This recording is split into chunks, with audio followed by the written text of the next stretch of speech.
so expensive, we're staying at room 13.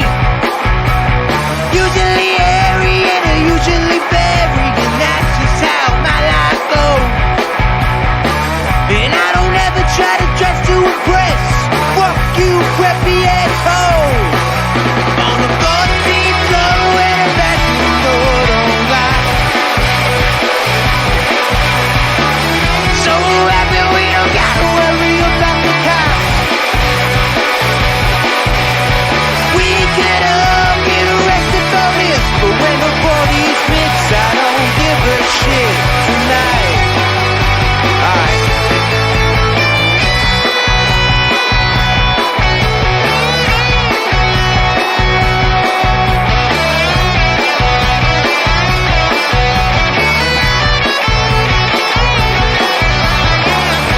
She walks in the bedroom fast, despite all the noise from the crowd. Now she's bedless on the bathroom sink. Her mother would be so proud. Gets on the seat and there's a line to go pee, but the bathroom looks like a war zone. Welcome in to episode 104 of Fired Up. Check us out at firedupsports.com. I'm Mike Gilletto. Joining me as always is Dom Consul and Chris Lucia. We are very excited for this week's show. It's funny, when me and Dom started this show about 2 years ago, I asked him who he wanted to get on the show, and his answer was anybody from the 2008 Phillies World Series team. And today that dream becomes a reality. Former Phillies pitcher and host of Durbs on Phillies in the East, Chad Durbin, welcome to the show. What's going on? I'm excited, man. I love the roll-in right there. Seeing all those highlights and Victorino hitting bombs off Sabathia, the Eagles winning Super Bowls. Like that's fun to watch right there. It's it's everything that, the Philly sports, like the peak, especially like talking Phillies, obviously from the 08, really the time you were here, 08 to 10, 11, 12, kind of the peak of Phillies baseball, really in our lifetime. Really, maybe even ever, you could honestly say, but just awesome times there from that 08 to 11 run. Well, and also too, like obviously, you lived it, we did too, but like very differently. So Yep. Being the 12-year-old or 15-year-old that we were, like it's something that I get chills every time I see it. So I'm sure you do too. All that stuff. That's the feeling when you're there and you're winning that much. And in front of that many people in a city and a fan base is going nuts about you. I mean, you can't go to Best Buy back then and without somebody, what DVD do you want? Well, I'll buy it for you. It was just exciting. You felt like a 15-year-old yourself because it felt like travel ball. It felt like Little League all over again because of the caliber of play. Just excited to get to the field and roll in the clubhouse, and whatever music was playing, everybody was happy. Just, and that's what it's like when you hear they have a good clubhouse, and the Phillies did last year, and you hear about these other teams. We had a great clubhouse, and that's what kind of plays in, is that you just, you really do get that feeling that you got as fans. We got them as players. And you're looking out at Jimmy Rollins, you're looking out at Chase Utley, you're just excited to see them do well and make plays. You have their back when they suck. I mean, it's fun. Chad, to be honest, the coolest feeling that I had growing up in that era was I lived like right close to the stadium. So the coolest experience I had was watching Lidge throw that final pitch, but hearing the cheer before I saw the strikeout on the screen. Like that's how close that I grew up to the stadium. Wow. So like reliving that memory and like being able to tell my family, like I heard it before I saw the World Series end. How incredible is that? That's my vantage point was from the bullpen. I warmed up a couple times to get in that game on both days that it was that we had the game, and my being where where the bullpen is. Everybody listening knows where the bullpen is in Philly, but I got to look out there and I had that. I looked around the crowd at the towels and I looked around at the players and just the nervous energy of guys, and didn't really hit me. I mean, I knew how many fans we had. It didn't really hit me till the parade. And I didn't even, it was such a blur that I didn't even realize it was Halloween until I saw about 15 Spider-Men before we even got to Broad. I was like, what the heck is going on? My wife was like, it's Halloween. I was like, we're terrible parents. When that year, That was when The Dark Knight came out, and I was the Joker. I was like 12, yeah. So the Joker was like the big costume, so I was the Joker. It was like I said, it was Halloween, and we're sitting there watching. Me and my parents were watching the parade, and all of a sudden we look to the right, and there's a grown man. He's in his 40s, 50s, dressed as the Joker. Like it was just it was Everybody's incredible. living their best lives. Yeah. But I kind of wanted to ask you a little bit about 08. So like the things that I was not alive in 93. I think Mike was very, very, very young. A year old, yeah. And not even. And Chris was not alive either. So the things that I've read about the 93 team, like they just knew early on, like they had this like spark in the clubhouse. Did you guys feel that in 08, you think? Or I think it took until, because Lidge was new. You had other pieces that were new. You had Eaton that was on the ropes, and he was my throwing partner. I loved Adam to death. But you had to kind of figure out who you were. And the Mets were good, for a couple of years before that. You're still kind of, getting away from the Braves and all their years. So I think it took until about late May, early June, and then there's a stretch going into the All-Star break where we started to gel as a team. We weren't necessarily winning a bunch of games, and we came back from the All-Star break and really felt, because a lot of guys made the All-Star team. You had a bunch of guys doing well. Charlie was there, I believe, in 08 for – it was 09 that he was on the All-Star team's management or, the coaching staff. But it just felt different. And when we made the run from the All-Star break through mid-September, and I couldn't even tell you what the record was, the feeling is what you're asking about too. And that's what when I talked to Crucky and I talked about, when you talk to the guys from the 93 team and other teams I played on that made late runs, like it was the feeling in the clubhouse, was excited to get there. Everybody, you weren't just worried about doing your single job, although that was an important piece of it. You were willing to sit in a film room with somebody else for 2 hours and look at what they wanted to look at. Like I go sit down with Pat Burrell and Chase Utley, not necessarily add a ton to their conversation or whatever they're looking at, but I'm in it. I want to see what you're looking at. Oh, you're looking at see if this guy's tipping on video, and eating lunch with them while they're looking, and in the gym, whatever it is. You were running sprints with guys. It was fun. It was teams eating dinners together on the road. It was families getting together before. Maybe on an off day, everybody kind of spreads out, but that wasn't the case of that team. You wanted to go play golf with 3 or 4 of them. You wanted to be with the guys, and it's still the case now. I mean, rather than do almost anything, I'd rather go hang out with those guys. And that it's special. Winning is that. Now, I've said it before. I played for Jim Leland in 06 and 07, and he said it to me, leaning on a fungo in the outfield. I was like, pretty good team, and he was like, man, I'll tell you something about teams. You want to see a team with chemistry? I'll show you a team that's winning. You show me a team that's winning, and I'll show you chemistry. He said it both those ways. And he's leaning on his fungo in his cleats, because he wore cleats every day. And Jim Leland said that. And that's kind of the feeling that Charlie Manuel had. Charlie was a big reason why we had such chemistry, is that he knew which guys he needed to light up and which guys he needed to just walk by and pat on the shoulder. No words need to be said. And he had a really good feel there on how to manage the egos. And that's what I think he's so good at, and what he was so good at. So that's kind of what I got. The 93 team felt like they had you knew who you were going to see or who you were going to play if you were playing them. And in 08, and really in 09, as much as 08, you knew who you were playing when you played the Phillies. We're going to do this well, this well, this well, and you're going to have to beat us. Chad, real quick on top, I know you were just talking about like managing egos.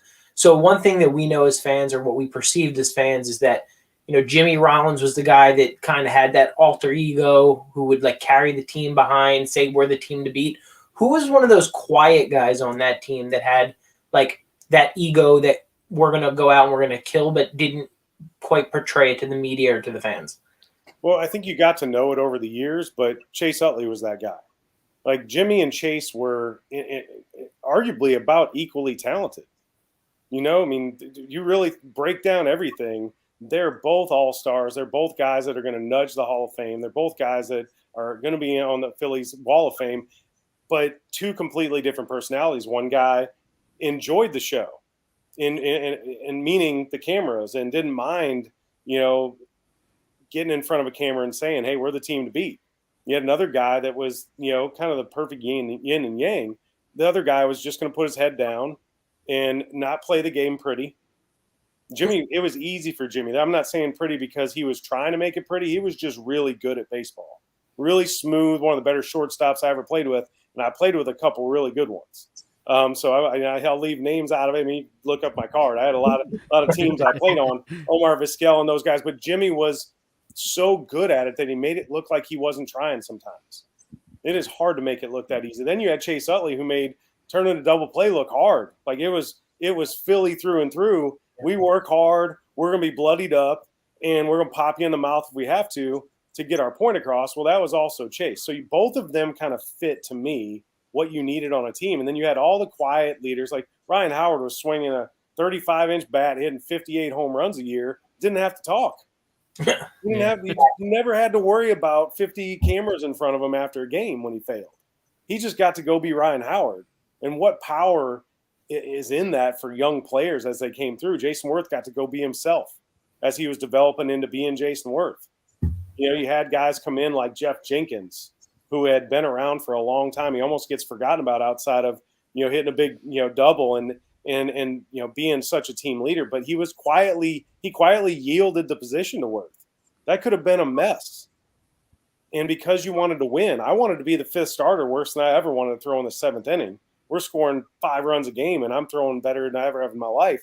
And I had Jimmy Williams, our bench coach, and I had Charlie tell me, hey, keep hitting with the starters in case you get, starts coming up. But I think you serve us better in the 6th, 7th, or 8th inning.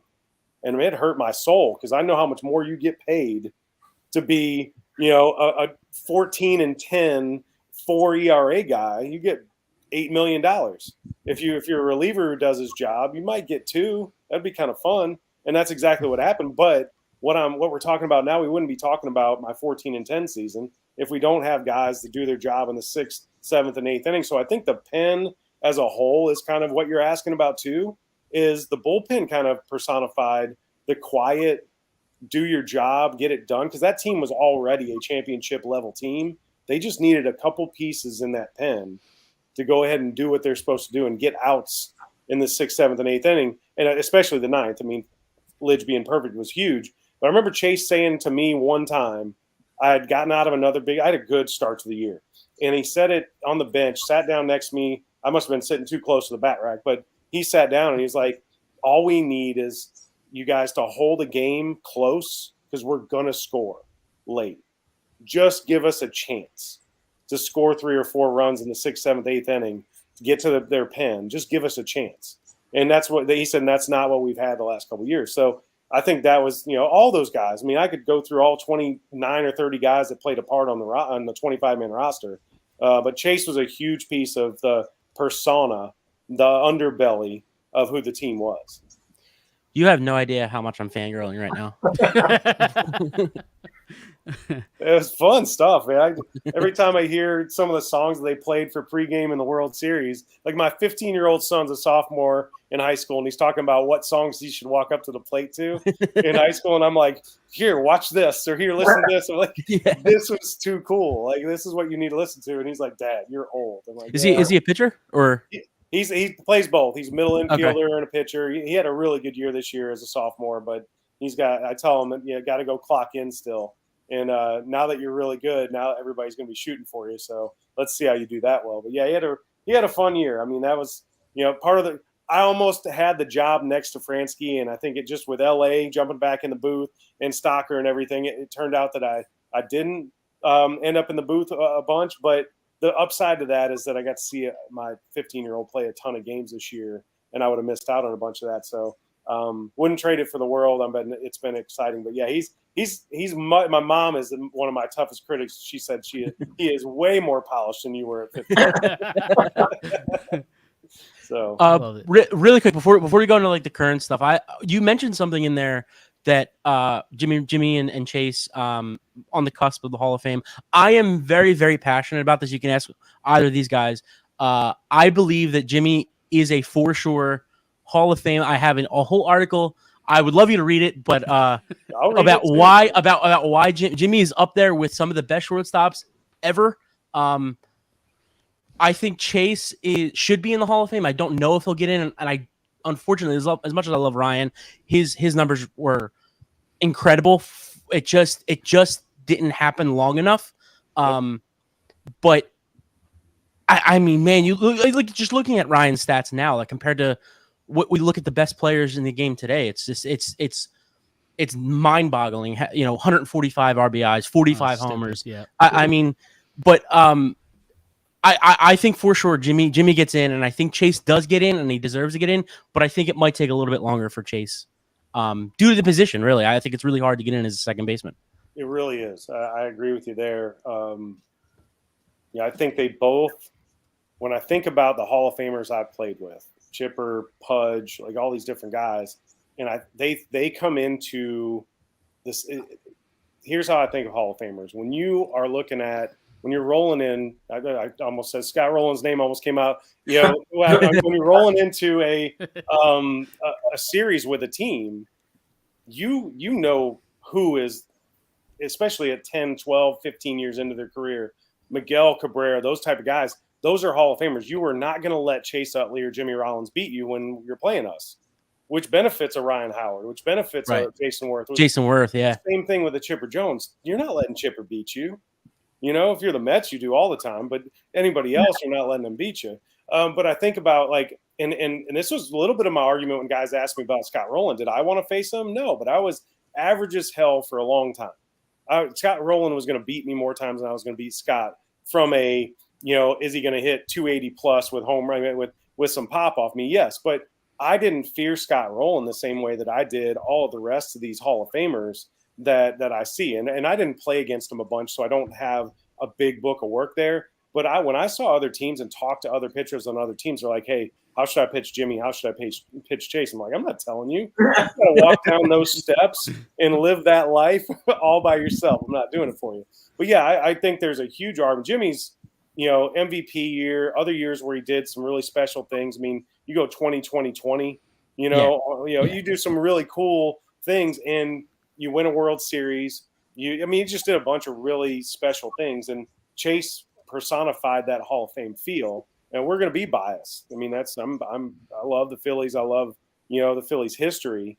And those guys, they changed other organizations when they left. When I talked to guys, they came in and gave leadership. Chase is a big piece of the Dodgers kind of come to form after the Phillies came off of their high horse. When 13, 14, as we went down, the Dodgers were set up and they brought that guy in to come lead them. How should we act in the clubhouse? What kind of work should we put in? So I do. I agree that send me that article. I'd love to read it. Yeah, absolutely. We kind of transitioned into current Philly stuff. The big story kind of right now in the Phillies universe is the return eventually of Bryce Harper. The fact that we're even talking about this and it's not even May is crazy to me. His body's just, I guess, built different. But I know you dealt with Tommy John or pretty early in your career, right? So I was curious to get your kind of viewpoint and kind of what the rehab was like. Obviously different pitcher versus hitter, but kind of what Bryce might be going to, not just physically, but from a mental point of view when it comes to Tommy John. Sure. I actually on a couple of the Durbs on podcasts, I've touched on it because it's just relevant. The Sunday Night Baseball interview with Bryce sitting there, he looked bitter and and he should be. It's opening series Sunday Night Baseball and he's not playing. And he talked about that is the sentiment you have going through the protocol and the grind that is an 8, 9, 10 month protocol. It's actually an 18-month protocol back to 100% play. I got back to the big leagues inside of a year, which was really tough to do. Had it on September 5th, got back September 1 the following year. And I was back to pitching in games in 5-6 months. So it's not for me when I see Bryce's timeline, it is impressive because he's ahead of where I was. But there's all these factors that come in. He's got the best doctors on the planet. He's got a bunch of samples of guys that have done it in the past and how their timeline sped up. He doesn't have the throwing part of it. I mean, he just started throwing recently. So if the throwing was a bigger piece to this, then his timeline is stretched out another 6 to 8 weeks. The mental side of it, you get so excited to get back. You're almost more mentally strong than you were before. That's scary about a guy like Bryce. is that, you almost look at it like, any kind of struggle that might happen, it ain't that bad. Like I go 0 for 10 with a line out and some double play balls. So what? I'm just going to keep coming and clocking in and going to work. The emotional side, I'm surprised my wife, we're creeping up on 20 years here. I'm surprised she even stayed with me. I was such a prick. I was mean as a snake. I was competing at everything, and that meant like this spaghetti sucks.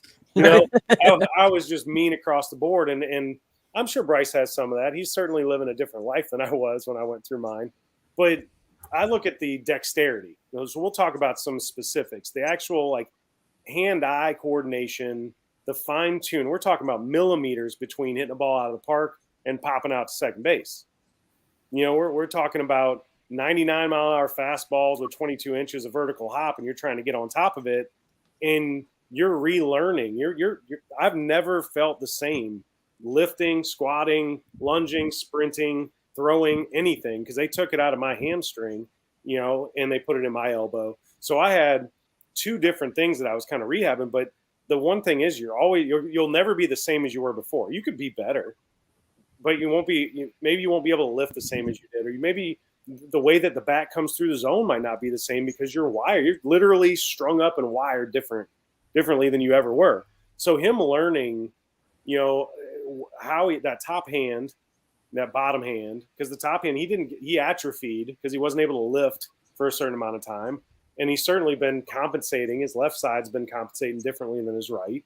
The great part of it is, and this, I think like 2% of big leaguers, but like 40% of Hall of Famers, left-handed hitters, were right-handed throwers.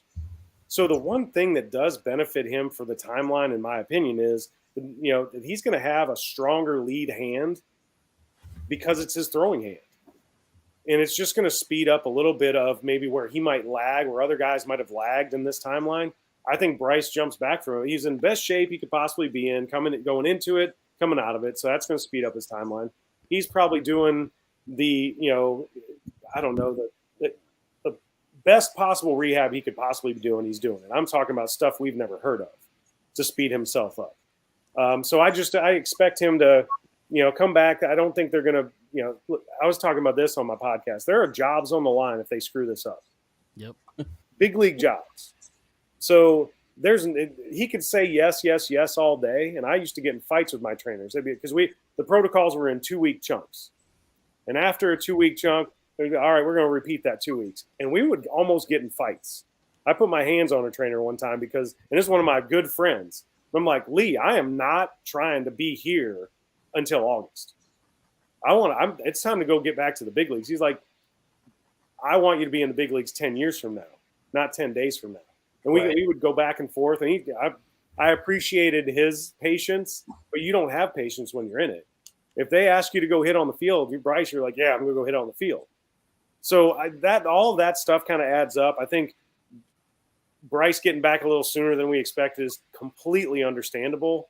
I really worry about I'm thinking about my own. I didn't have any setbacks, knock on wood for him, but I didn't have to slide into a base. Right. Like he'll be a well-behaved, rehab player and do everything he's supposed to do until he has to do a swim move on a slide. And he just does it instinctively. Or he wants to pop up, got a bad throw to second. He wants to pop up and go to third, and he puts that hand down early. Does that set him back 3 months? Yeah, it might. So that's really the fine line. And who gets in trouble for that? Like, who wears that one? And do you want to be on that potential list, So that's kind of where I'm at with all of it. I think I read the other day that if he's back by May 2nd, first week of May, whatever, it would be the second quickest return from Tommy John surgery. That's ever. Exactly right. Yeah. Yeah. It's pretty crazy to think that. No, I think I have it down. I have it right in front of me. It'll take me 10 seconds to get there, but it was a certain amount of days. We're right here, Chad. I know. We're right here. Tony Womack returned in 182 days back in 2004. And as of right now, if he returned on the 5th of May, Cinco de Mayo, it'd be 163 days for Bryce. It's incredible. So never in the history of baseball has anybody gotten back from Tommy John in any form or fashion, faster than Tony Womack did. And Bryce has got 20, 30 days to play with.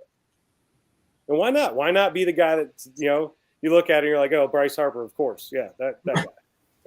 Yeah. And they're home for that game too. That would, Citizens Bank Park, that would be crazy. Bryce Harper's return. It's like a flashback to the World Series. What's that? It's like a flashback to the World Series. Well, yeah, the atmosphere. He's a mid-season pickup, and he's yours. Yep. Yeah. You know what I mean? He's one of the top 5 players in the game, and even if you get him back at 90% of his bat, no defense, you don't get that. He's a lot better option than Casty out there. It is what it is. But Casty's a better option than him right now. And he's doing a hell of a job. And I think Castellanos, I'll bridge this to Castellanos because it's a direct line. I knew he was going to have a rough year last year. Couldn't really go on and say it because I was hoping he wouldn't. But he's an emotional guy. And when you start late, he started really late. I think in 11, when I was supposed to come back to Phillies and didn't come back to the Phillies, went to Cleveland. I didn't get there till March 5th. And I felt like my whole world was off track all year. Couldn't throw the ball. Nothing. I felt rushed all year. And I know that's how he felt. I wanted to help relate to him a couple times and just, he had enough people walking up to him and trying to fix his life. But you can see now he's comfortable. He is who he is on the back of his baseball card. You check out Baseball Reference. This is going to be a year where he's in line with who he was. And, you're going to take a little bit of a hit on defense when Bryce isn't out there. But, Casty's been doing a good job so far. Yeah, no, he looks great. He looks much better than last year. It's definitely good to see. You're really seeing the concern so far. Obviously it was a rough start. They're bouncing back over the last. I think they're 7-3 in the last 10 or 8-2, right around there in the last 10. So they're looking good. But it's their bats look good, right? Like what we've seen from Bryson Stott so far this year. He looks like he's taking the next step. To My fantasy team loves it. True legit player, yeah. Well, he had a stretch in the latter part of the year last year. Really from the All-Star break on, I think he hit 274, 275, something like that, which is more than you could expect from Bryson Stott. Last year you'd have expected to play some good defense, get in there, do your job, that type of stuff. And he started to change his approach. He looked like he got beat on a bunch of fastballs. He actually eyeball test, because I was there a bunch in May and June. He was lining out a bunch, not the hard line, not the 105 mile an hour lines, right? But a lot of 95 to 100 mile an hour exit velocity barrels that were just getting caught or right at somebody. The shift didn't help him at all. The shift certainly doesn't hurt him this year, not being there. He's able to, if he pulls the ball in the hole, he gets a hit, or maybe it's at somebody if it's right up the middle a couple times. But I think that shift is he's one of those. We don't have a book of work. We don't have 7 years of spray charts to look at, but I think it's helping him out a ton. Chad, I just want to go a little bit opposite because Bryson Stott's somebody that we had under expectations for, and now he's like overdoing what he's supposed to be doing. How worried are we about Zach Wheeler and Aaron Nola and what they're doing right now? And should we be concerned with them? I think the Phillies did the right thing by not overworking, not getting them to their normal workload in spring, because they threw an extra month last year. And usually when you don't have your normal routine, your normal innings in spring, you're going to come out a little flat. And I think for Zach, you saw it, he caught up, right? His last couple starts, it's been electric. It's been exactly, who we expected it to be. And he got nickeled and dimed his last time for a couple runs, and we ended up winning. I don't think they hit a ball hard, a couple bloopers and all that. Aaron, on the other hand, and I'm from Baton Rouge. I've known Aaron, for a long, long time. I think the combination of the extra month, he threw 230 innings last year. That's the most in baseball. So him bouncing back, plus the pitch clock, plus the disengagements, just the speeding up of his intervals. If you really think about how quickly he's having to get the ball back and how much slower he usually works. And he'll use a pick to first to buy himself a minute to think about what he wants to throw. So I think him adjusting, it's taken him probably another start or two to adjust. His fastballs late in games haven't had the same life. His spin rate is staying the same, which is really good for balls up in the zone for him.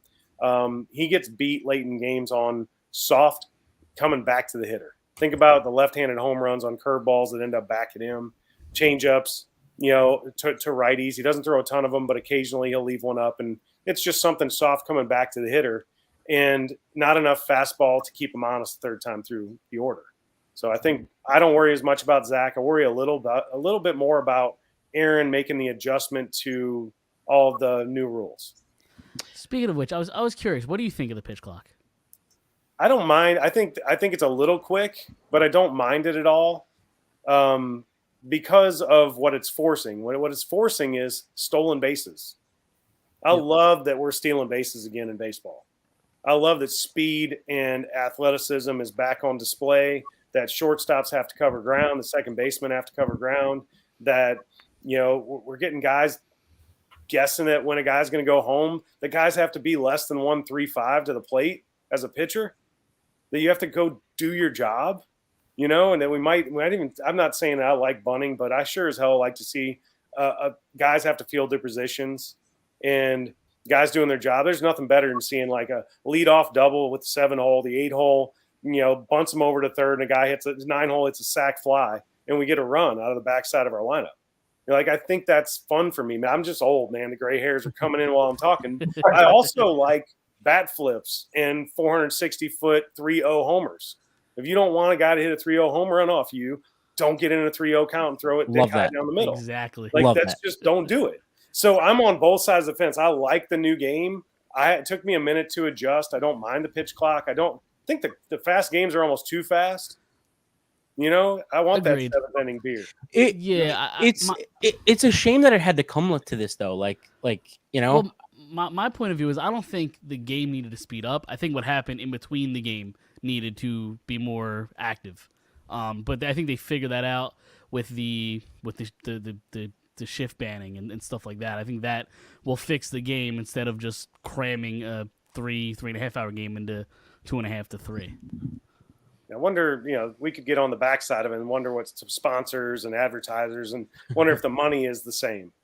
Hey, Chad, did you hear about Barely Falter the other day? Had I was talking to these guys about beer sales going on. It was Strom, wasn't it? Strom, yeah. Strom had something to say about the Phillies are trying to get beer going until the 8th inning now, and he's like totally against it because he's like they got to drive in that next inning to get home. Like that's something I was worried about, like the speed of the game. What's that going to do to the prices at the stadium? So it's definitely something that the CFO has to think about. And how are you going to be able to continue to make the same amount of money and trajectory year over year so that you can continue to pay these guys what they're demanding? So I guess that's a whole nother show I imagine we'd go after. But I'm gonna leave beer sales alone. If an adult wants to have an extra beer, they can walk to the casino and have another one. There's a million different ways to go Xfinity Live or get in an Uber and go have 10 more. So I understand what he's saying. And look, from a PC, a politically correct standpoint, man, I tip the hat to him, but I don't necessarily agree with it. Yeah, if you need the extra inning to sober up and drive home, you probably shouldn't be driving home in the first place. That inning, that 12-minute inning ain't gonna help you out. Right, exactly. Go really quick. Going back to the Nola Wheeler talk. Now we kind of saw last year, like at the end of the year, they really benefited from that extra day of rest. How do you feel about a 6-man rotation and giving older guys like Wheeler and Nola, who have a lot of innings on their arms, giving them an extra day of rest? If you add a 6 starter, let's say Painter comes back this year or whatever, either in any situation, how do you feel about the 6-man rotation? Well, I first and foremost, it comes down to personnel. Do you have 4 other guys that can do it, or are they better than those options on 5 days rest? You know what I mean? If they're Right. going to run a 4.2 and a 4.3 ERA, but the other guy out there every 5 days, or are these other guys going to just blow things up and we're going to lose those games? So it comes down to personnel, and some of that can be altered and fixed from the front office standpoint. I don't mind it. There's certain stretches of the year where you look, anybody can bring it up on MLB.com, look at Phillies.com, look at the schedule and say, okay, there's off day here, off day here, off day here. This 3-week stretch would be the perfect time to go 6-man rotation. Then we hit the All-Star break, or after the All-Star break. I'm not looking at it in front of me right now, but there are times during the year where you could absolutely use a 6-man rotation. So I'm not totally against it at all. I'm not, I kind of roll my eyes at the NBA's load management stuff sometimes, only because I went down to a Golden State Pelicans game and nobody that you've heard of on either side of the ball were dressed out. It was like, that was an expensive, seat to go watch nobody play. But I know that's not what baseball's doing, but that extra day is a big deal for, guys that threw so much the year before. And if you can weave that into, an August stretch or a July stretch and kind of line it all up for September, that assumes that you're in it too. I think there's some stress to act sooner or push later, depending on where you are compared to the Braves and compared to the Mets. Something cool about that I heard the other day, Chad, was Aaron Nola officially is in the top 10 of all-time Phillies pitchers in innings. So I thought that was something cool that we always forget because he came up so young, but he eats up a lot of innings and has eaten up a lot of innings in his career here. He's a workhorse. He's just one of those guys. His high school baseball coach here, when he was young he was 14 as a freshman, graduated at 17, and his high school coach was like, he'd strike one, strike two. In 0-2, he's throwing a fastball over the white of the plate. And he's just always been a guy who ate innings, wasn't scared of contact, and he wasn't going to get beat by walks. And he's still that guy. We watch him now, and you're like, why did you throw that over the plate? Like, why don't we bounce that? He's like, it's hard to hit 0-2. That's what he said. And he had Austin, who was his older brother, going to LSU and really good shortstop in college and in his first couple of years of pro ball, probably telling them the same thing. Like, don't get into hitters counts. And, I think for Aaron, it's super impressive to be the 7th pick overall or whatever it was when Ruben got him. And for him to, when you think about first round picks, there are rare few that live up to the hype the way he did. And he's never been, oh, you're our number one. He's never even gotten that. But you look at his book of work, if he keeps this pace, he's got a chance to do some really cool things on paper and, be on the Wall of Fame for sure, but be in the Hall of Fame type thing. I mean, that's the trajectory. When you start to pile up numbers like that, it's like, wow, you really have that many punch outs? You really have that many innings pitched? And so I just, I know he's adjusting this year and he's a competitor. I know he's cool as the other side of the pillow when you look at him sometimes, but that guy is a competitor through and through. And I know we all know that now, but I know early on you're like, man, it doesn't even look like he cares. But yeah, we all know he does now. Do you think he's a Philly next year?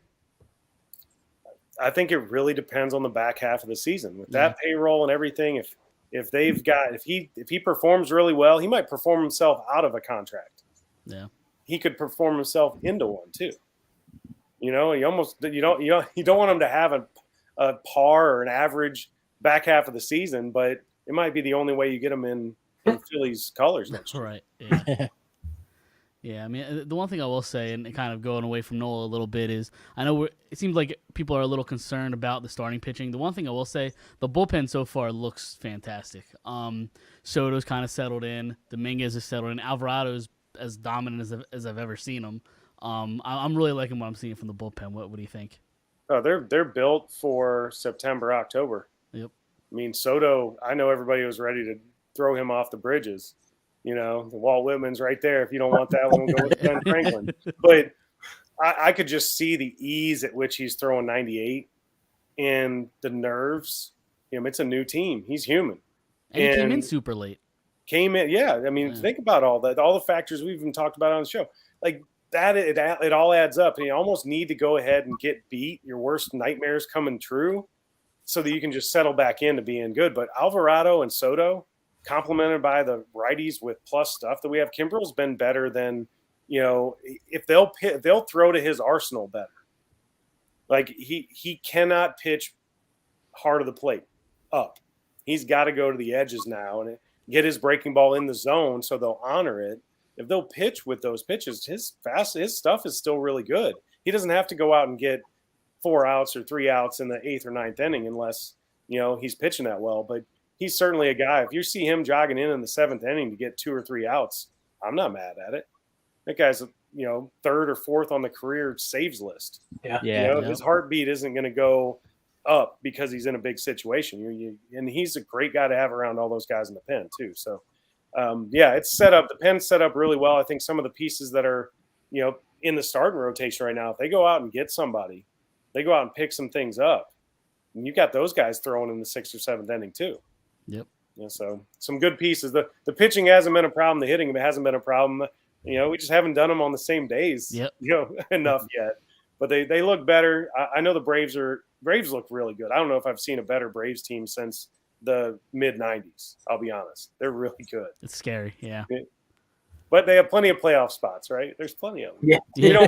We don't play them as many times. Thank Rob Manfred for an additional new rule, so to speak. But the schedule is fanned out, so you don't have to play into your division as many times, and that plays into our favor this year. Yeah, well, I was going to say, looking at last year, the few things that kind of helped in the Phillies' benefit was the universal DH, which if we don't have that, Harper gets shut down probably. That's right. And the playoff expansion. Yep. So listen, the Phillies really benefited last year. Yeah. Right. Exactly. Hey, however it happens, that's all I care about. Exactly. Well, Chad, I bowl on Tuesday nights, and whenever I throw a strike, if it falls, that's exactly what I say. However it happens, it happens. I don't care if that pin goes into another lane and comes back and knocks it down. Pin down. Strike is a strike. Exactly. That's great. But we're gonna let you go, Chad. You guys, Chris, Dom, you guys, anything else you wanted to rattle off here? I think we both have like stupid little questions to ask you. Chris, you can go first. Yeah. Favorite hitter to go against and the guy you hated to go against. My favorite hitter to face was Jeff Francoeur. He was swinging at it. If I dropped the rosin bag behind the mound, he was check swinging.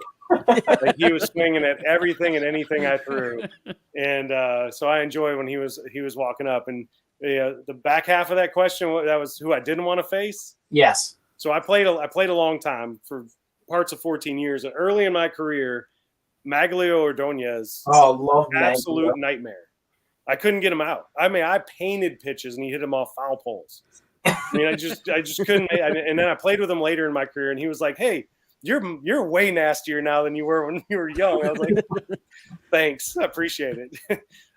Later in my career, man, I would have to say Chipper was a guy that I had success against him to some level, but we faced him so much in Philly, and when you saw Chipper walking up or Pujols, Manny, those guys, but again, I was set up, so I knew I was going to be throwing against those guys. So I had good numbers against, all of them at certain times in my career. But they all owned me early when I sucked. And when I was better later on, I had a little bit better strategy. But I didn't like the 8-9 hole in the AL. It was always a backup catcher or somebody, just Tom Prince or somebody hitting a freaking double and a gap off me. And he shouldn't be getting hits off me. I would own the middle of the lineup, pitch my balls off, and then give it up to the back half of the lineup. So, if I didn't have a strategy to get them out, they were probably going to hit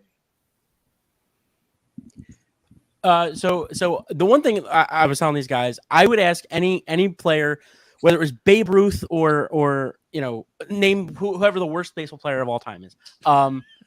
Who, if you had to pick one city, one stadium that is your favorite to pitch in, what would it be? Or where would it be? I mean, before coming to, we came there in 07. Well, I was gonna say, give me an answer besides Citizens Bank, because I'm somebody who I'm trying to see every ballpark. I'm very low on the list. I'm going to a couple places this year. I've been to 4 or 5 stadiums so far. So I'm trying to. It's a bucket list thing. I mean, you can say what you're going to say about Citizens Bank, but I guess I'm more curious about other spots. You know, Look, I pitched in Wrigley, pitched in Fenway, pitched in Old Yankee Stadium. There's something about those old parks. Pitched in old. Yeah, my debut was in Old Tiger Stadium, 1999. We shut the place down with the Royals. Something about the old parks felt like the movie The Natural to me. You could hear, maybe because there's nobody in the seats sometimes, but you could literally hear the old echo of the ballpark. The new parks that I liked pitching in, San Francisco, it was AT&T ballpark. What is it now? There's a different name on it. And then Safeco, which isn't Safeco anymore either, but Seattle's ballpark. You want to talk about the atmosphere there is fantastic. They usually, it's the weather's different. I don't know. I really like pitching in those spots. Okay, nice. That's yeah. I visited both LA stadiums last year, and Fenway I visited a few years ago. I toured it last year, so I've been there 2 different times. Once for a game, once for a tour, and then we're doing Yankee Stadium next month, new Yankee Stadium, and then I think we're doing Pittsburgh this year too. But that's a good ballpark. Yeah, I'm excited. That's one of them. I don't know about pitching there. For whatever reason, I didn't like pitching there. Okay, but I really liked watching a game there. I've heard it's one of the best. Yeah, Baltimore's been great too. You're going next month? Hopefully. So my wife is pregnant, so we're hoping the end of May, early June. You'll do as you're told. So, yeah, exactly. So no, they're playing so well right now. That might. I've never been there when it's packed. I can only imagine what a great place that is to go watch a game when it's packed. So what you're saying is buy tickets now. Possibly, yeah. Exactly. But Chad, we really appreciate you hopping on with us. It was a lot of fun. We'll have to do it again. But let's definitely do it again. I appreciate it. Absolutely. Thanks for joining us. Thanks a lot, Chad. All right. Talk to y'all soon. Talk to you. All right, there we go. Chad Durbin, former Philly. A lot of fun stuff there. Yeah, that was a ton of fun. And I love the Chase Utley answer. Like that just, Dom, I know you were sitting there like salivating inside. Yeah. Dom was fangirling. In a candy store, yeah. Absolutely. Do you guys have anything else Phillies you kind of want to talk about before we kind of transition here? It's great to see that they're winning games they should win. Okay, fair enough. So. Fair enough. Can I talk about Castellanos real quick? Because I just want to go off the heels of what Chad was saying. Yeah. The dude is playing really well. And the 2 home runs that he hit the other day, the one was like low and outside. Yep. And he drove it the opposite field. So that was very a positive sign to see. I think before his first year here last year, he actually crushes that pitch, that low and away pitch for most of his career. So it was surprising to see. I think Chad kind of said it. He's an emotional guy, so when it gets in your head a little bit and you're that emotional, you start to really struggle. But that's something that I saw last year. I was like, he hits 280 on that pitch or something, or above 280. So it was kind of weird to see him struggle with that last year. And then the one I don't know if he did both, but the one he homered off of. Yeah. I just like his vision. I think is leaps and bounds more improved than it was last year. He's not as aggressive. He's not swinging at absolute junk. And he's not shoulders down, do I have to show up every day sort of mentality. It looks like he wants to be there. I don't know if you guys caught, I think it was in the loss, the 3-2 loss, but did you see he got the guy to balk on him halfway down? Yeah. That is I want to see that because that's he's having fun. So that's telling me, okay, the guy wants that fun. Doing anything to win. I think does he lead the league in doubles? I know he's up there. I don't know, Dom. I know he's got double digits so far. The one guy who I'm not mad at, but I've been shit talking for a while, and he's putting it right up my hoop. Christian Pache is just apparently is an all-star now, batting fucking 300. I don't understand it. Is he still batting 300? That was 4 days ago. I wouldn't be surprised if he was sub 2. No, it was yesterday. 402, I think. Okay. Yeah, and he was 300 yesterday. Yeah. After his home Okay. because his No, home I run came was- yesterday, right? Yeah. He I'm stinks. all out of whack with the days here. He stinks and he's batting 300. So maybe I don't know what I'm talking about. I don't know. No. I thought it was like 3 days ago, and at this point, I expected him to be under a sub 200 hitter. Nah, because I've been shit talking him so much, and somebody tweeted me yesterday specifically telling me he's batting 300 and he's a great player. He is. I don't know if that was. I don't know if that was 300. Yeah. Yeah, I don't know if it was tongue in cheek. The guy was just making fun of me shit talking Pache, but yeah, apparently he's. I don't know. He still stinks. All-star? No, he stinks. I want him off my team. I don't care that he's hitting now. What about Sosa? Well, now it's just a principle. Right. Sosa. Yeah. Why not? The whole team could be all stars. Who cares? Marsh, All-Star. Dude, Marsh is. That's one person I meant to bring up. Talking to Chad, but he's been incredible. I mean, that's a week or two ago. I would have said it was a win for both clubs, but then you guys see Logan O'Hop is out for 4 to 6 months. Yeah. It's crazy. I still think Marsh is like an above average defender. Like I think he's still not like this great defender. I But agree. the bat, dude, he homered off a lefty yesterday. How many times have we been saying on this show, off the show, in the text message, whatever? Like He start can hit these guys lefties. against right, like him and Bryson Stott can hit lefties. So like we saw it last year. He, You know, he's number one in baseball in OPS. yeah. Like I think he leads something else too. by a lot. He's his batting average. He's fourth in baseball. I think he's first in something else too. Maybe was it or I forget what the stat was. Some stat like probably hates. It was fuck, what was it? I remember I saw this graphic earlier. It was what was it? It was an advanced metric. I know that. It was Yeah. like WRC plus or some shit, some bullshit, whatever that means. A bunch of random letter. It's algebra. It's not baseball. It's algebra. The Heat just took the lead over the Bucks. If anyone cares, wow. Yeah, I'm watching it right now. Look at that. Is Giannis still out? Yeah, he's playing tonight. Is he playing tonight? Dude, I love Jimmy Butler. I wish we would have never got rid of him. Nah. Eh. Why? Yeah.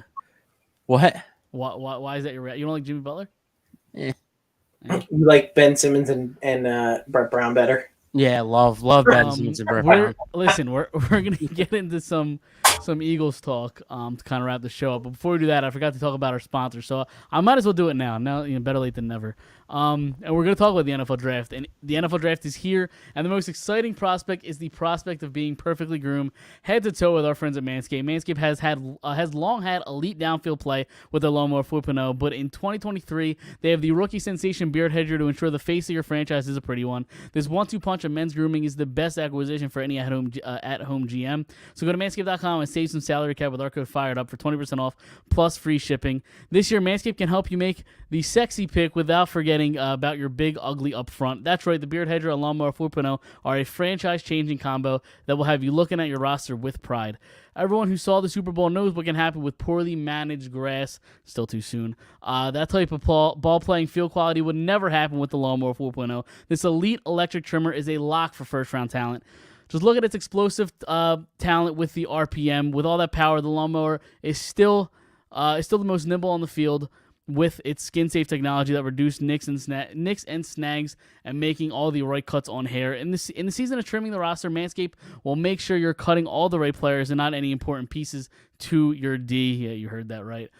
You've now done the dirty work, but now it's time to make sure you look good out there with the beard hedger and its 20 positions of precision. This powerful cordless trimmer helps you customize your look with rotary wheel that has 20 lengths while only using one guard. In football, having a deep O-line may be a good thing, but in the bathroom, more than one guard is just a mess. Plus, its tough titanium blade and single-stroke efficiency can have you going from bushy Matt Patricia to sleek Sean McVay in no time. If you haven't upgraded your grooming tools already, head to Manscaped for a champion-worth roster reset. Get 20% off and free shipping with the code FIREDUP at manscaped.com. Again, use the code FIREDUP, manscaped.com, save 20% off and free shipping. Go to Mr. Irrelevant for a first-round pick with Manscaped. So there you go. Everybody check out Manscaped. So, Chris, you put out on firedupsports.com your Eagles mock draft. Who are the Eagles taking at 10, and why is it Bijan Robinson? Well, actually, in the mock draft, I have them taking. I know. I just wanted to throw that out there. No, I think that what I wrote about is, and I do think it's just what the Eagles are going to do this year. I think they're just going to have to take the best available at that spot. And I think if it is Bijan Robinson at that time, depending on how the draft goes, take Bijan Robinson. Like, don't be scared to take Bijan Robinson. But at the time, like, I think they're going to need a guy like Paris Johnson Jr. Just that dude can play inside, outside, run, protect, pass, protect. And the Eagles love to build from the trench outside, inside out. Like, that's just the way that they've done things. What year was it when they took 2018, when no one expected them to take Andre Dillard in the first round, and that's what they did. Like, they had so many holes other places, and they took Dillard in the first round. So that's kind of where my head is going, because I think that's where he's gonna go. My biggest actually. I think I texted you that what's his name from Ohio State? Paris Johnson Jr. Johnson Jr. I think he's probably third on my list. I think Carter's number one, and I think the dude from Northwestern is probably number two, but I don't think he makes it to the Eagles. Sorosky. Yeah, Peter Sorosky or whatever. Yeah. He's from Northwestern. The Bears have the 9th pick. They need an offensive lineman. What more, like, who is more of a Chicago Bear than Peter Soronsky? You know what I mean? Like, so, like, I don't think if he were to slide, he would be probably my number one guy, but I just don't see him getting past the Bears. Well, here's my thought process on that, Dom. Like, as I'm thinking as you're speaking, just because, like, where did who's their quarterback? Why can't I think of his name? Fields went to Ohio State, right? Like, yes, same pedigree, same program, maybe. Like, maybe he has some say into, like, hey, go get me a guy from, like, what Ohio. I don't know if that plays into any part of it, but yeah, I would love that dude. Yeah, I don't think you can go wrong, honestly, with those two guys. But you're thinking the same thing as me, like, inside, like, they're definitely either going like D-line or O-line, right? Yeah, I said it last week. I think they get a guy that puts his hand in the dirt. All I'm saying is, if on Thursday they say that they make the 10th pick and it ends up being Bijan Robinson, I think we need to have an emergency podcast. Listen, I'm not here. Like Dom's initial reaction to it. I think you guys are misunderstanding me. I'm not sitting here saying I hate Bijan. I think he's gonna stink.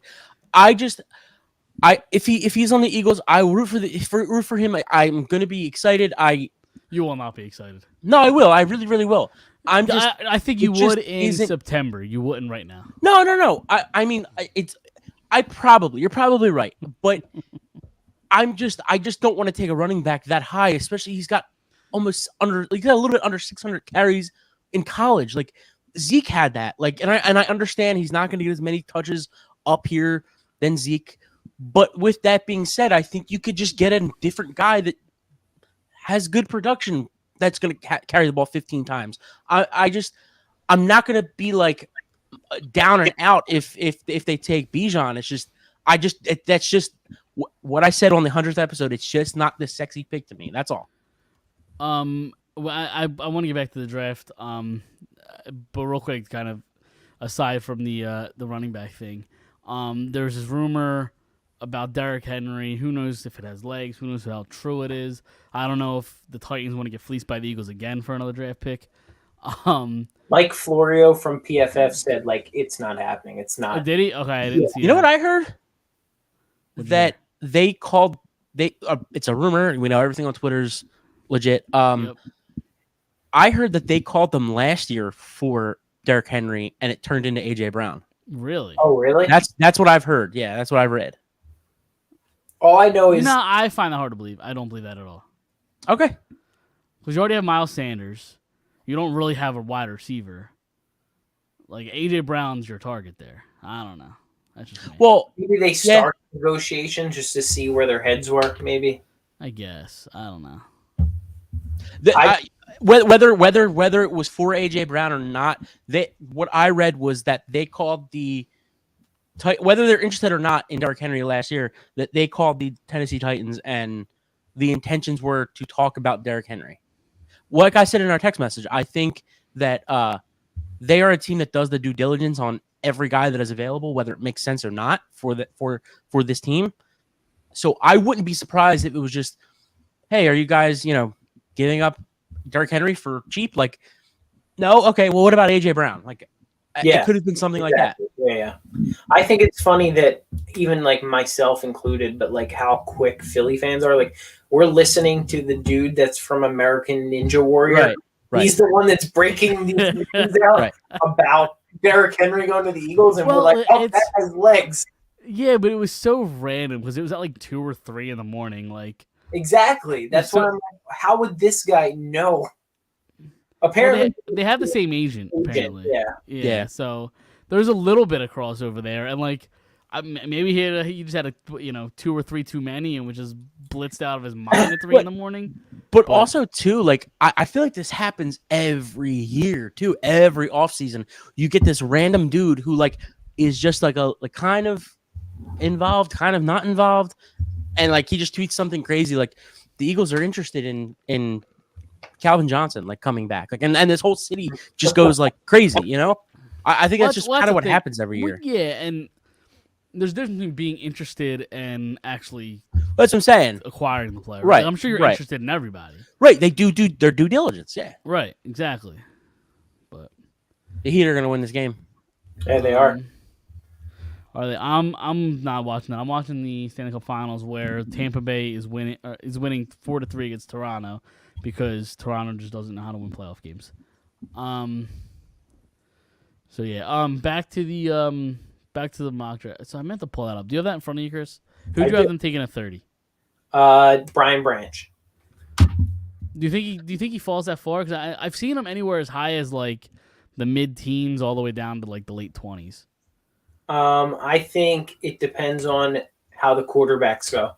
I think that it really depends on that because I just saw like I think that Seattle's interested in Anthony Richardson at 7, or like it just really depends on how the quarterbacks fall and what that's going to equate to for the rest of the draft.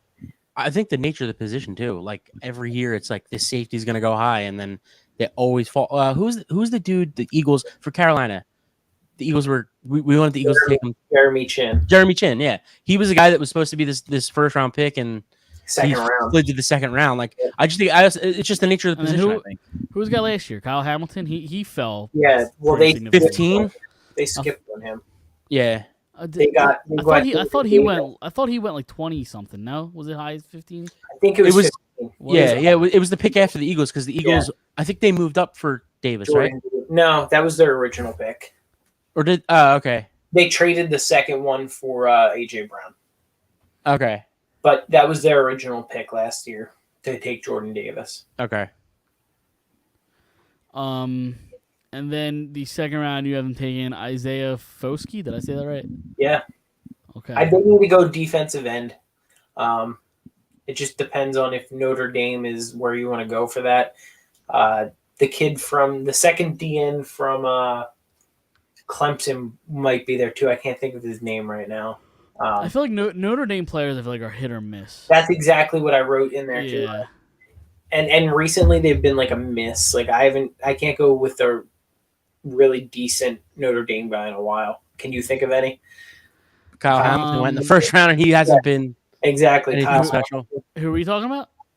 Notre Dame. No. Who? What name did you say, Dom? Kyle Hamilton.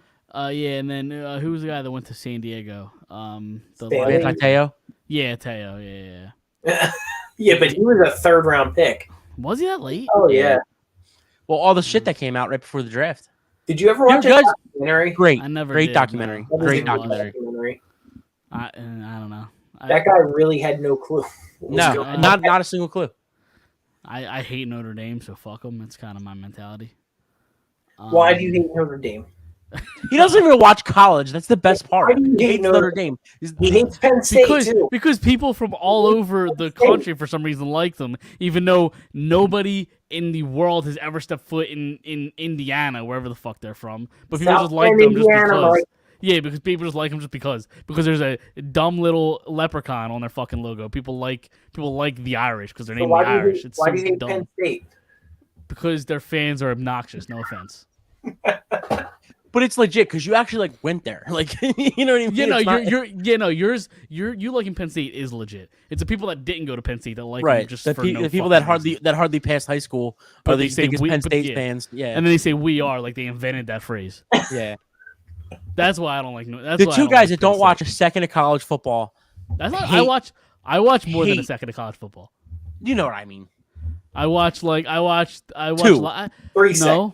No, I watch actually a decent amount of like SEC football. I can't stand anything other than like SEC football. Really? Yeah. I hate watching SEC football. I think Bores. it's real football. I don't know.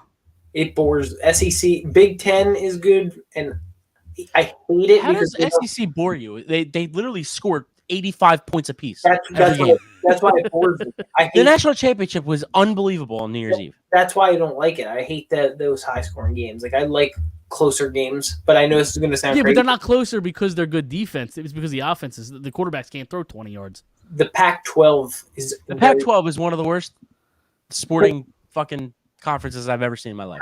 but to watch, it's fun. Like those guys are fun. They suck at the next level, but Yeah. I like They're all high level competition, and you're not really going to get that anywhere else in college football. But I'll watch the No, I'll the say Final Four or the whatever. Big 10 and the Big 12 are like there is good competition.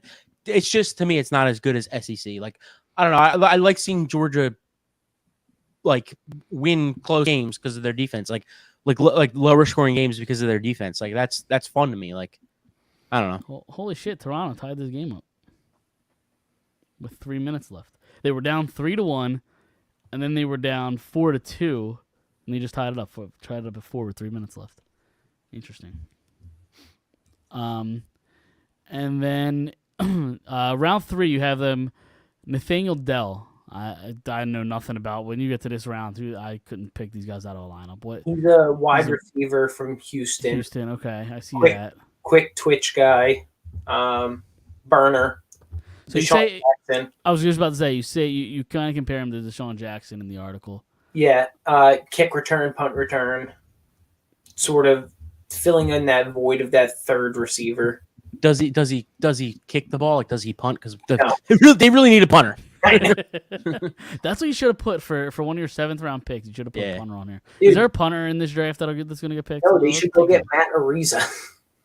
Yeah, but like he's like He was acquitted. I understand Yeah. that, but a lot of people are acquitted. Like OJ still probably killed those people. Yeah, Like you know, absolutely. I don't know. Dude, Philadelphia is the city of second chances. Like totally. Michael Vick, Yeah, but you got to give the right people a second chance. right.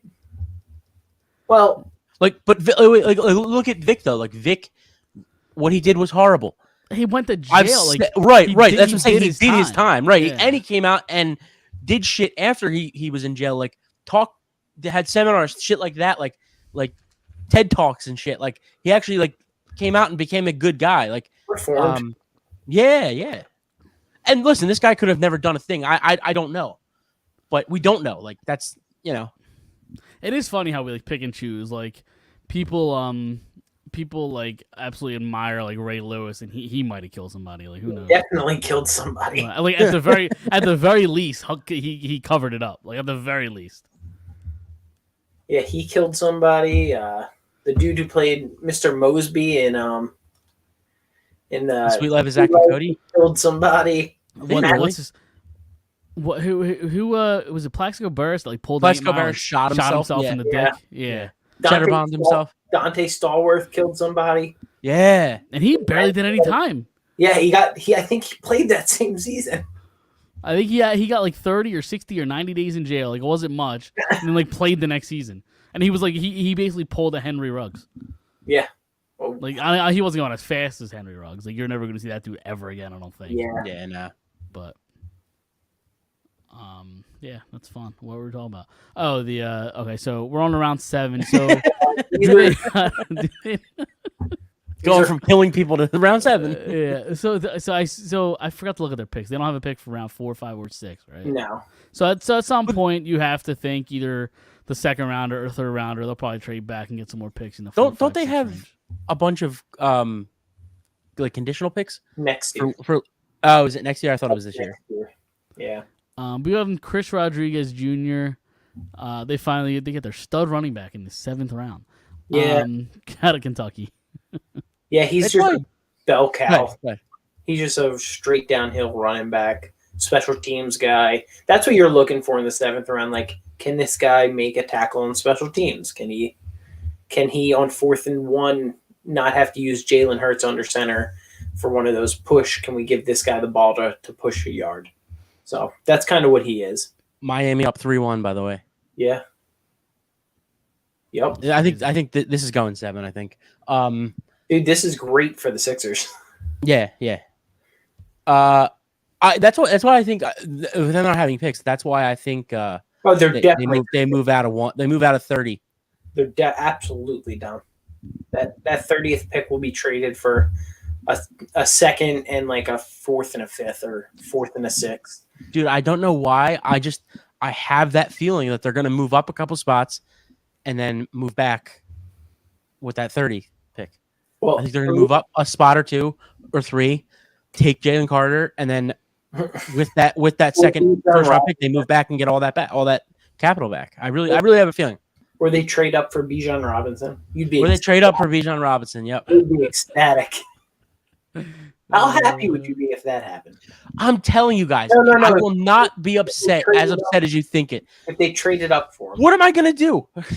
I mean, Be it is upset. what it That's is. what you're gonna do. But Listen, like, you're allowed to tell me every single week that I hate Bryce Harper and I hate Nick Sirianni. I'm allowed to give you shit for not wanting Bijan Robinson. I don't have a problem with that. I'm just saying, I'm good. Sure, I'll be disappointed. I don't know if I'm going to be like, oh shit, they moved up. Like, it is what it is. It's who they take in. I mean, I'm going to root for the guy whether they take him, they move up to 1 or move up to 300. I move back to 300. Or however many picks there are in this fucking draft. But like, it is what it is. Like I personally wouldn't do it. I don't think they're going to do it. But if they do it, they do it, and I'm not going to be like mopey about it. Like, it is what it is. I think he's a very good player. I think he's going to be great at this level. It's just, I don't know, coming into his rookie year with 600 carries doesn't that's not sexy to me. Like, What is sexy to you? Jalen Carter, he's one sexy human. It's a very large man. Would you? That's what she said. Is he in good shape with LeBron James? Is his body as ridiculous as LeBron James? I got a question for you, Mike. Okay. So you tweeted that the NBA, it's a crime or whatever you said that they played a 1 o'clock game. It's The so NHL dumb. does it too. The NHL they? did it on Sunday. Yeah, No, they didn't. There was like a 3 or 4 o'clock game. I'm pretty it sure. was 1 o'clock. Also, Sundays it's far different than Saturday. But the point is there's 8 teams on both sides playing. When are they going to play the 1 game? o'clock Saturday is the dumbest thing in the world. Well, to be fair, it was 3 versus 6. It wasn't like So every game should be big, shouldn't it? Shouldn't every game be close? yeah, but they're trying to get every game on TV. They can do like 4, 6, 8, 10. Boom. The first half of NBA games don't matter anyway. Everybody's still going to be able to. That's see why the they play them at 1 o'clock. Why? That's what I'm saying. Yeah, but you Because can they still don't watch. matter. These games don't matter. I forgot they were even on. I didn't even watch the game because it's 1 o'clock on a Saturday. That's the dumbest thing in the world. Would They you play 3 o'clock. They play 3 o'clock in the NHL on Saturday and 1 o'clock on Sunday. It's the same thing. Sunday is different How's it different? because it's different. It's just a different How? vibe. I'm doing different How? shit. I'm busy on Saturday. I'm not busy on Sunday. They don't care. I'm just saying. Most of the world's busy on Saturdays. They're not busy on Sundays. That's not necessarily true, but I got you. I was just curious. The NBA is also like the softest league in the world. I have so many issues with the NBA. I don't even remember why. I tweeted that out like last week, and I forget why I said Because that. the Sixers played at 1. No, it wasn't that. Well, no, it wasn't that. No, a different tweet. I'm talking about me saying Ah. that the NBA is the softest league in the world. I forget refs? what was it? Yeah, something with what was it? It was Oh, game not- 3 with Sixers, yeah, right? Yeah. The people are like saying Embiid should have got suspended for like. That was It's such a joke that it I even be considered a absolutely suspension. loved every second of what he did. yeah, but And- it go was ahead. it was worse than Draymond Green's. Draymond No, Green it just wasn't. But Draymond Neither Green of them. Oh no, I agree. I agree with that. No, go ahead. Sorry. Draymond Green just has a worse reputation. I think because Draymond. of Yeah, before. I think Draymond was a total accident. Yeah. But yeah, I texted somebody. I really couldn't care less if they kicked him out of that game. Yeah, I it really didn't couldn't. matter. No, Not even that. I mean, even if they lost the game, I wouldn't have mattered. It wouldn't. I'm sorry. I'm the best player in the world, and you're gonna step over me like that. You're gonna flex your muscles on me like that. You've never played competitive fucking sports in your life if you're pissed off with that. I'm sorry. Agreed. No, That's You're my not. point. You've never played competitive sports, and that's the thing is like these people. Like I do it all the time. I sit on the couch and I bitch about people or about these athletes, but like he's the best player in the world. Like you're just like you be in that situation. What are you gonna do? You're not. What do you? You're the best player in the world, and somebody steps over you and flexes on you. Like this guy's the fucking 800th best player in the league. Like you do the same thing. You do the same thing. I don't know if I do the same exact thing. But I probably, you know what I mean. I'd probably get up, get in his face, and maybe throw a punch. But I ain't kicking him. Well, in that's the dick. worse. Throwing a punch, you're definitely ejected for that. Why though? That's the thing. You shouldn't be. So just a punch. Just guys being dudes. I don't know. I whether he should be thrown out or not is not my argument. I just think They should. I wouldn't care either way. They should take a page out of hockey's book. Just let it be 5 minutes for throwing fists, and then you're back in the game. And go 4-on-4. Yeah, whatever. Or have a sub while they have a penalty. Where are they sitting? And then the fact that that Harden got tossed for whatever the fuck I don't even know what he did. Like, how did he get tossed for that? He jab stepped, and when he went in, he armed Was him. that Right. that's a phrase that's an injection. That's not. It's a bad call. It's an offensive foul, but it was crazy. terrible. And then another reason why I think the NBA is the solid league in the world is the guy that Embiid kicked. What was his name? Claxton. Claxton, Yeah. So he apparently after the game he was like, I forget when it was. He's like, oh, how is that not a suspension? Blah blah blah blah blah. Like you should want to beat that team when they're at their best. I don't know. Like the competitor in me isn't going to start crying about the other team not getting a suspension over such a ticky-tacky play. Dude, I loved every minute of Harden being ejected from the game and them still just being able to win that game. Just like on, what was that, Sunday or Saturday? Like, Embiid's not playing, cool. Like, we're not worried about this Brooklyn team at all. Like, that's the type of energy we needed from them. Like, the thug mentality, I think. What did Doc say? Glenn, he's not Glenn, Doc yet. He's still say? got a lot to do in order to be Doc. What did Glenn say? I don't know. Something along the lines of like he's the toughest dude in the league or something. Yeah, Like that's how you win with tough Who, dudes. PJ Tucker? I don't care how great he's been in the first 4 games. He stinks. I don't care. I really don't, and I don't even really care about this. I don't like PJ Tucker. He stinks. Am I wrong? He doesn't. Yeah, no, he's doing what he's supposed to do. Yeah. I mean, he gets paid a lot of money to do what he's doing. That's my problem. Like, if he was like on like a league minimum or like a vet minimum deal, like, all right, that's fine. That's kind of what you expect. But if you're getting paid what he's getting paid, you should be like way more productive than what he is. I think we got to blame Joel Embiid for that. For what? He's the reason he's here. He wanted PJ Tucker. So PJ Tucker's agent says, "Oh, the second in voting of MVP voting wants my guy. We're gonna up the price, tremendously." Yeah, I guess. I give his agent props. Speaking, and I love how we just totally transitioned from the Eagles to Eagles to Sixers in like the snap of a finger. We should. I mean, we're concerned, right? That like it's the first round just ended and Embiid's already hurt. Like that, it took that quickly. I don't think it's as serious as like. I'm not sure he would have played Game 5, but if it was Game 7 on the line, he's playing. No, and I agree, but like we talk about it every year that his body breaks down come playoff time, and it's already starting to happen. Yeah, but dude, it's so much different than like he fucking broke his foot like he did a couple years ago or whatever it was. Like they had this major serious injury. It was Game 4. They were up 3-0, and Maxey and Tobias were just fucking hitting every shot going into Game 4. Like it was it was one of those things. If he had to play, he would have played. If No, if I he understand doesn't that. have to play, you Yeah, don't but- have to play him. No, I understand that, but last year he played through it, but you could tell he was seriously hurt, and hopefully it doesn't get to that point this year. No, that's Like, where- definitely a concern. Absolutely, exactly. it's That's my definitely a point. concern. I just wouldn't. I'm just not concerned about this little injury that he has right now. Like like I said, if it's game 7 or even game 6, he's suiting up and playing. Like it's I not. agree that he's you know, playing, but it's about whether he's productive or not. But absolutely no. That's definitely a concern too. But that's why they got these other guys here, is because it's tough to win a 7-game series trotting out the same thing every you by game 5, games 4, everything that's going to happen with the other team. So it's like that's why they bring in Harden. That's why Maxi's in the starting lineup and averaging whatever he's averaging. You know who the most confusing player in the world is? Tobias Harris. Like, he's so confusing because he just has games where he looks lost. Or You know why you're confused? He looks great right now. You know why you're confused? Why is that? Because they've been trying to push the idea that he is a number 2 scorer on this team, and he is playing the role that he's supposed to play, and that's Fair why enough. he's succeeding. Fair enough. Because they've tried to sell you this product for the last 3 years that he's this really good player, and he's a good player, but like he's this until this year he was their second best scorer. Like, Yeah.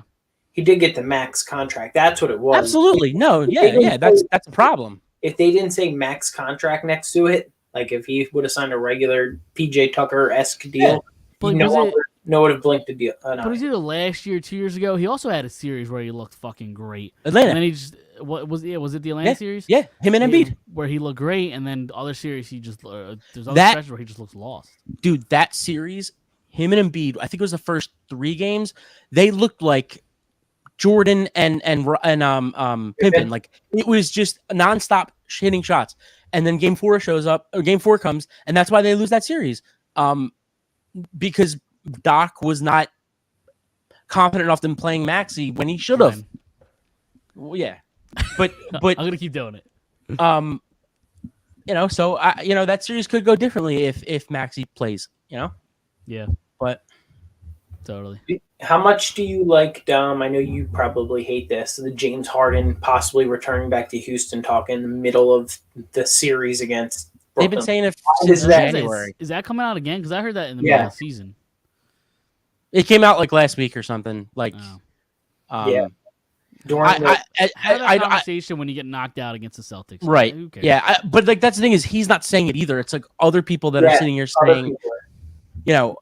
so I hope it's not on his mind. I don't think it's on his mind right now. Like, I think he's worried about game 1 against Boston or whoever they play. If Could he be was back- Miami at this point, If he was No, back to it'll be- Houston, it'll that's be, the Knicks, right? or the Knicks rather. Yes. Yeah. If he was back to Houston, that tells you all you need to know about James Harden, the player. Touche. Because what the fuck do they have going on? They just signed their coach. They're about to have Wetabaya. Yeah, they signed him. Congrats. Good luck. Or I'm sorry, the coach They from the got the Celtics. coach They got from fired. Boston. Yeah. Yeah, they got fired. But But they have the first pick, right, Houston? Or they're probably going They- to have the first pick. I think they record wise they should. Obviously, It's it's a lottery. though. Yeah. Yeah. So. All right. You guys got anything else you want to talk about before we get out of here? I think if they play Boston, they lose in 6. I think they just don't match it. They just don't match up well. If they play the Knicks, I think Sixers in 5 or 6. And you're looking at Eastern Conference Have you Finals. seen Knicks fans? They already won the NBA Yeah, Finals. how nuts is that? Insane. How crazy is that? Dude, they didn't even win the series yet, and they're outside They celebrating. went like like what, a 3-1 or something, and they Yeah. went nuts. Yeah. They did it last year too. Like or 2 years ago, because I don't think they made the playoffs last year. But 2 years ago, they Yeah, that's went Julius 7 Randle. games against Atlanta. Yep. They went 7 games against Atlanta, lost that series, which is why the Sixers played Atlanta in the next series and lost. Yep. They already. They crushed Trae Young, and they were celebrating outside of Madison Square Garden just to lose in the first round. Yep. You love to see it. I don't even care about the Knicks that much, but like No. fuck New York, so like Exactly. you love to see it. I don't know what they didn't even win the series. They won a game. No, it's insane. And they're out there on the. They're on the That's what happens. It looks straight out of a scene from like Phillies winning It World looked like Series Broad and Street. Broad Street. Exactly. It was crazy. I mean, They've been mediocre for 30 years, so So they're excited, that plays something, Right. yeah. But they haven't even won a series like in the last 3 years, and they're outside celebrating. Like, Right. How great would it be to go to the Eastern Conference Finals by beating Brooklyn and like taking out both New York teams to get there? Like that would be pretty cool. I mean, it's a little bit like the Eagles playoff run. I mean, obviously the Sixers aren't the best team in the East, but like it's the sense, or it's the idea that like we kind of got lucky. Well, I mean, the Eagles deserved it because they were the 1 seed, but it would be very, very, they'd be very fortunate. But we said that against Atlanta 2 years ago. The Sixers were the 1 seed and Atlanta was a 5 seed or 6 seed, whatever they were, and they made it to the Eastern Conference Finals. So the Hawks. So we'll have to see it before. I very much, I have a bubble around me with this team where it's like I still have to see it before I could sit here and get excited. But I'll tell you this, you guys will have to like put out a search team if they lose in the finals, because I don't know if I can handle the Eagles, the Phillies, and now the Sixers. And the Union, Dom, come on. And the Union. At least you don't have to worry about the Flyers getting there. Yeah. We got a couple minutes left. Chris, I know you kind of wanted to talk about the Jalen Hurts comments. Did you want to touch on this at all? You guys want to get into it? Yeah. I mean, there's a little bit. So basically, you don't have the exact quote, do you? The I should have looked it up. They asked him, how does it feel to be like the highest paid quarterback in the NFL? And his answer was, I'm not direct the quote, but it was, money's nice, but championships are better. I think that's what he said. Like the money's nice, but championships are better. I don't like the comment because why do you bring up the money? Like I think Dom said it perfectly when he said like you just say like championships are the most important thing. The money's great, but the money's great, but championship is what is on my mind right now. Like that's my number one thing. Basically what he said. He said money's nice, championships are better was the quote. Well, like my thing would say like don't even bring up the money because you just got paid $51 million. To be fair, I don't know if you heard it. I didn't hear the question asked. So I don't know if the reporter asked about the contract, about the money. Okay, so he asked about like being the I think that matters. I think that matters though. If you get asked about the money, it's hard to kind of ignore the $50 million a year contract you sign. I don't know.